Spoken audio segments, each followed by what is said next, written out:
Hey guys, this is an overview video of the state of the game for early access release, and this will explain most of what you need to know to survive and progress in the game. In Fractal Chicken, there are several main gameplay features. You can build automated machines and set up a production chain to make useful items, food, and decorative blocks. You can kill enemies and upgrade your weapons and equipment, as well as increase your level. You can find portals leading to new worlds, each world having a number of portals themselves. Of course, you can find a world you like and build a base there. Fractal Chicken is mostly open source, and I'll elaborate more on that at the end of the video. When you start a game, you spawn in fractal space. You can explore a bit, or you can fly straight to the portal and press E to enter it. You may wish to spend your initial gold on some items, which will increase your speed or boost regeneration. Production! So you start the game with 10 pieces of bread, which will keep you alive for a while, but your first priority will be to produce more food. Currently, you don't need a tool to dig. You just use your hand to dig grass and dirt, and each block you dig has a chance to give you items specific to that block. Dirt will drop worms, which can be eaten, or later combined with berries to make the best food item in the game called biopaste. You'll start by making an axe and chopping down some trees. Trees will drop saplings, so you can plant them and continue harvesting wood and berries, but they will not drop enough saplings to sustain themselves. You'll need to use machines to craft more saplings.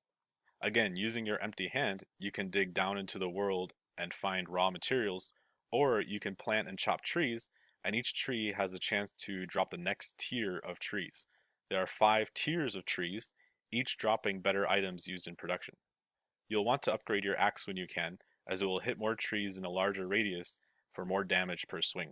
There are 4 different machines you can build, the first being the furnace. In each machine, put source materials in the top row and a fuel source in the middle. The machine will automatically know what to craft.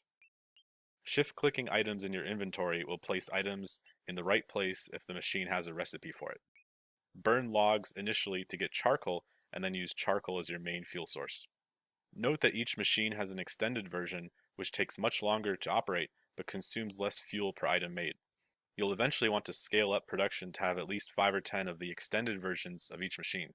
The most advanced machines, the sifters, take considerably more fuel, so it is especially important to build the extended version of those.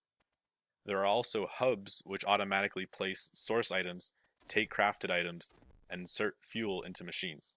Each hub type can operate on its own machine type and the lower tier machines as well. Hover over the info text in each machine to see the recipes. If a recipe has multiple outputs, it will rotate through displaying them. Combat.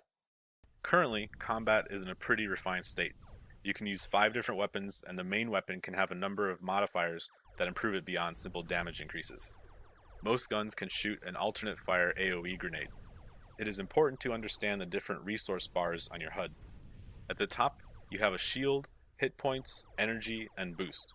On the left, you have primary ammo, secondary ammo, and your food count. All of these, aside from food, will be improved by your equipment and weapon stats. The boost bar on top is for your jetpack.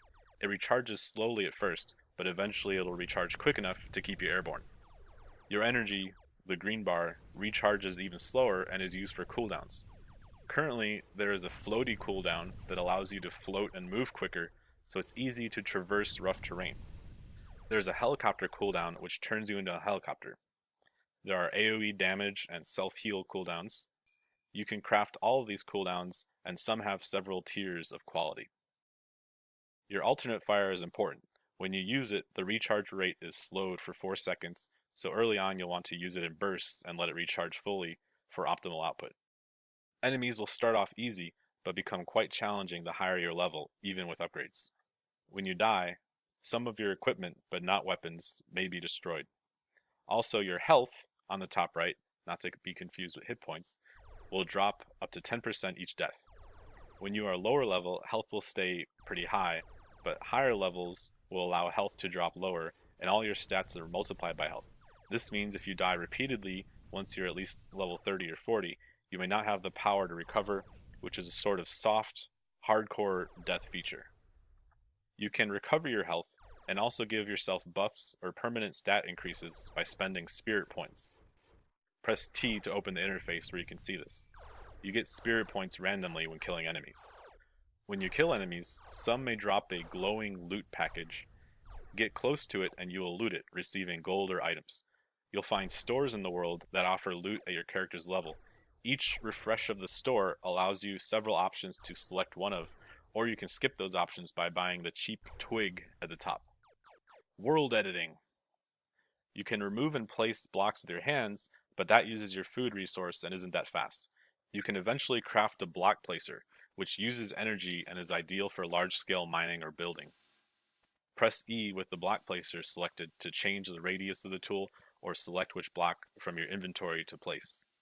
Note that both the block placer and hand mining will not pick up 100% of mined blocks. This is to prevent placing and mining repeatedly to get the extra loot from blocks. Worlds and portals. In most game modes, you will start by entering the main portal from Fractal space. This first world has level 1 to 10 enemies and is the only world to have an Earth-like appearance. If you travel a bit away from base, you'll soon find portals to other worlds of higher levels, and using them will spawn you in the center of those worlds. The higher the level, the further out the portals to the next world will be. Once you have trees, you can build a base on any world. Currently, there isn't any gameplay incentive to do so, but soon that'll change. In the adventure game mode, Fractal space will have numerous portals, so you can quickly see a variety of worlds. Game modes. There are 4 game modes: Normal, Fighter, Adventurer, and Engineer. Normal is a good place to start, but if you want to quickly just explore everything, consider Adventure mode. Normal mode requires you to produce food to survive, has normal progression, and normal production. Fighter mode removes the food requirement and rewards more loot per kill, so you can fight your way through the game. Adventure mode is the tourist mode. You'll start at level 20, spawn with more money, and be given most cooldowns. You'll have more portals in Fractal space as well. Engineer mode multiplies the requirements for most recipes and slows down the extended machines even more so. You'll have to build a larger production base to progress. I haven't tested this mode yet, so good luck. Early access. I am very happy to have brought the game this far for early access release. There are obviously things that could use more polish, sounds, weapon models, etc., but most core features are working sufficiently and the game is pretty stable. The game performs decently, but if you are on an older CPU, you can expect new chunks to pop in slower, which is only really an issue when you're moving quickly through the world. I'm on a 5-year-old computer and able to play the game nicely. I've been most focused on getting the game features done, so there are quite a few places to improve performance, especially once I add threading support to the engine, which is a high priority. However, in short time, I'll have more options to tweak performance to improve the general frame rate, which should already be pretty smooth on modern machines. To be honest, it was quite recent when I improved production to its current state, and there's tons of potential I'm excited to push towards. I intend to soon have more progression with mining materials, more automation for planting and harvesting trees, while still requiring some player attention, an expanded tech tree, a more interesting automation system, and reason to build parts of bases in different worlds while connecting them. Note that the machines are designed to scale well with a large base. Machines you can't see do not need to be updated every frame, so it should eventually be possible to have thousands of machines, if memory allows, running smoothly on multiple worlds. Pushing towards that will be very high priority for me. I intentionally didn't do too much work on the story initially, but it will be a big but largely optional part of the game. The tools are already there for animation and worlds that are solely built for story events, and once gameplay is a bit more polished, I'll spend some real time working on that. There's huge potential there as well, since it's pretty easy to generate new worlds and spaces at this point. I'm very excited to release this to you guys, and I hope to be able to work on this for a long time, improving all the features of the game. Open source. This game is built on a closed source but minimal game engine. All the gameplay, the map systems, and anything beyond low-level functions is open source and done in MoonScript, which is a nicer form of Lua. The code, especially recent stuff, was done in a bit of a hurry, so some of it is messy. There's also the potential to use the engine to build a new game from scratch. It's designed to be simple to use. I'll have some videos on that soon if there's enough interest. Eventually, I'd love to clean up the code and build proper modding support. This game is ripe for it, and I'll quickly add some basic support and tutorials if this draws attention from the modding community. Anyways, I hope you guys enjoy the game as it is. I pushed really hard to make it worthy of an early release, so hopefully you'll agree. Let's explore the potential of this thing, and let's build some true fractal power. Fractal chicken.